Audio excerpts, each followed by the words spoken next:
what's up everybody? It's Dan Greer with Eclipse DOT, and today we're chatting all about restrictions on CDL. So we've already talked about the E restriction, the L restriction, the O restriction, the K restriction. What other restrictions are there? There's not really any other restrictions. Now, CDL permits though can't have restriction on them, so let's talk about the restrictions that can be on your permit.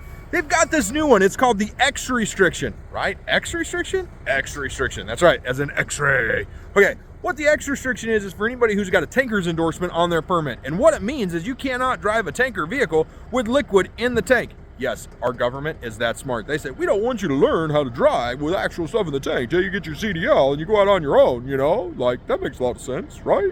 No, it doesn't make any sense. But, leave it to our federal government to screw things up for us. Anyways, I digress. My point here is that if you have that X restriction on your permit, it won't be on a license, it'll only be on your permit, CLP, commercial learner's permit, okay? Then you cannot drive any kind of vehicle that has liquid in the tank. So you can drive a tanker vehicle, right? You've got the in endorsement, which means you got a tanker's endorsement, right? And then you've got the X restriction on your permit, which means you can't drive a vehicle that has liquid in the tank. Now, don't get the X restriction confused with the X endorsement, okay? Two different things. If it's under END, endorsements, and it's an X, that's completely different than a restriction, REST or RST, depending on how you're licensed and what it looks like, okay? So don't get those two confused. Don't be like, looking at your license and be like, hey, I've got an X restriction on my license. No, that's an endorsement, dummy, okay? I don't want to see any comments like that in there. Don't want to hear about that stuff, okay? But if you've got it on your permit, what it means is that you've got a tanker's endorsement on your permit, but you can't actually have any liquid in the tank.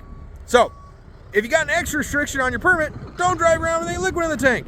All right, tell you guys later. Bye. Oh, I should tell you. I forgot. Oh my gosh, totally forgot. That restriction will automatically be lifted whenever you get your actual commercial license. So after you take the skills test and go through all that good stuff, that X restriction will come off of your license. Once it goes from a permit to a license, that restriction just magically goes away. All right, chat with you guys later. Bye.